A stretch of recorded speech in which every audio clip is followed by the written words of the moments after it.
Hi guys, welcome back to my YouTube channel. ಇವತ್ತು ನೀರು ದೋಸೆ ಹೇಗೆ ಮಾಡೋದು ಅಂತ ನೋಡೋಣ. ಅಕ್ಕಿ, ಮೈಸೂರು ಬೇಳೆ, ಜೀರಿಗೆನ 3 ಅವರ್ ನೆನೆಸಿಟ್ಕೊಂಡಿರೋಂಥ ಅಕ್ಕಿನ ಒಂದು ಮಿಕ್ಸಿ ಜಾರಲ್ಲಿ ಹಾಕಿ ರುಬ್ಕೊಂಡು ಈಗ ಅದನ್ನು ಒಂದು ಪಾತ್ರೆಗೆ ಹಾಕ್ಕೊಳ್ಳೋಣ. ಅದಕ್ಕೆ ಎಷ್ಟು ಬೇಕೋ ಅಷ್ಟು ನೀರನ್ನ ಹಾಕಿ ನಾರ್ಮಲಾಗಿ ಮಾಡೋ ದೋಸೆಗಿಂತ ತೆಳುವಾಗಿ ನೀರನ್ನ ಹಾಕ್ಕೊಳ್ಳೋಣ. ಅದಕ್ಕೆ ರುಚಿಗೆ ತಕ್ಕಷ್ಟು ಉಪ್ಪನ್ನ ಹಾಕಿ ಈಗ ಕೆಂಪು ಚಟ್ನಿಗೆ ಬ್ಯಾಡಗೆ ಮೆಣಸಿನ್ಕಾಯಿ, ಧನಿಯಾಕಾಳನ್ನ 10 ನಿಮಿಷ ನೆನೆಸಿಟ್ಕೊಳ್ಳೋಣ. ನೆನೆಸಿಟ್ಕೊಂಡಿರೋ ಅಂಥ ಧನಿಯಾಕಾಳು, ಬ್ಯಾಡಗೆ ಮೆಣಸಿನ್ಕಾಯಿನ ಒಂದು ಬಾಣಲಿಗೆ ಹಾಕಿ ಸ್ವಲ್ಪ ಬೆಳ್ಳುಳ್ಳಿ, ಕರಿಬೇವಿನ ಸೊಪ್ಪು, ಸ್ವಲ್ಪ ಬೆಲ್ಲನ ಹಾಕೋಣ. ಈಗ ಅದಕ್ಕೇ 1 ಟೇಬಲ್ ಸ್ಪೂನಷ್ಟು ಜೀರಿಗೆ, ಅರ್ಧ ಟೇಬಲ್ ಸ್ಪೂನಷ್ಟು ಮೆಂತ್ಯ ಕಾಳನ್ನ ಹಾಕೋಣ.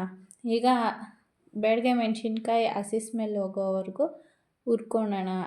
ಮೆಣಸಿನ್ಕಾಯಲ್ಲಿರೋ ನೀರೆಲ್ಲ ಚೆನ್ನಾಗಿ ಡ್ರೈ ಆಗೋವರೆಗೂ ಅದನ್ನು ಹುರ್ಕೊಳ್ಳೋಣ. ಅದನ್ನು ಹುರ್ಕೊಂಡಾದ್ಮೇಲೆ ಈಗ ಅದಕ್ಕೆ 2ರಿಂದ 3 ಟೇಬಲ್ ಸ್ಪೂನಷ್ಟು ಎಣ್ಣೆನ ಹಾಕ್ಕೊಳ್ಳೋಣ. ಎಣ್ಣೆ ಯಾಕಂದರೆ ಮೆಣಸಿನ್ಕಾಯಿ ಹಸಿ ಸ್ಮೆಲ್ಲೆಲ್ಲ ಹೋಗಲಿ ಅಂತ ಅದಕ್ಕೆ 2ರಿಂದ 3 ಟೇಬಲ್ ಸ್ಪೂನಷ್ಟು ಎಣ್ಣೆ ಹಾಕಿ ಹುರ್ಕೊಳ್ಳೋಣ. ಅದಕ್ಕೆ 1 ಟೀ ಸ್ಪೂನಷ್ಟು ಅರಿಶಿನ ಹಾಕಿ ಹುರ್ಕೊಳ್ಳೋಣ. ಗ್ಯಾಸ್ ಆಫ್ ಮಾಡ್ಕೊಂಡ್ಮೇಲೆ ಅದಕ್ಕೆ ಕೊತ್ತಂಬರಿ ಸೊಪ್ಪು, ಹುಣಸೆಹಣ್ಣು ಹಾಕಿ ಚೆನ್ನಾಗಿ ನೀರು ಹಾಕಿ ಪೇಸ್ಟ್ ಮಾಡ್ಕೊಳ್ಳೋಣ. ಈಗ ಅದು ನುಣ್ಣಗೆ ಆದಮೇಲೆ ಖಾರದ ಕೆಂಪು ಚಟ್ನಿ ರೆಡಿ ಆಯಿತು.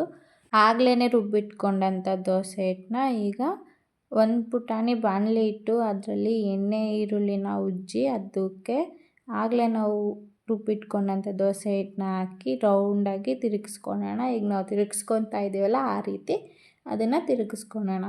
ಅದು ರೌಂಡಾಗಿ ತೆಳುವಾಗಿ ತಿರುಗಿಸ್ಕೊಂಡಾದ್ಮೇಲೆ ಅದಕ್ಕೆ ಸುತ್ತಲೂ ಆಯಿಲ್ ಹಾಕೋಣ. ಆಯಿಲ್ ಹಾಕಾದ್ಮೇಲೆ ಅದನ್ನು ಒಂದು ಲಿಡ್ ಕ್ಲೋಸ್ ಮಾಡಿಟ್ರೆ ನೀರು ದೋಸೆ ರೆಡಿ. ಈಗ ನಾವು ಮಾಡಿರೋ ರೆಸಿಪಿ ನಿಮಗೆ ಇಷ್ಟ ಆಗಿದರೆ ಲೈಕ್ ಮಾಡಿ, ಶೇರ್ ಮಾಡಿ, ಸಬ್ಸ್ಕ್ರೈಬ್ ಮಾಡಿ. Thank you for watching.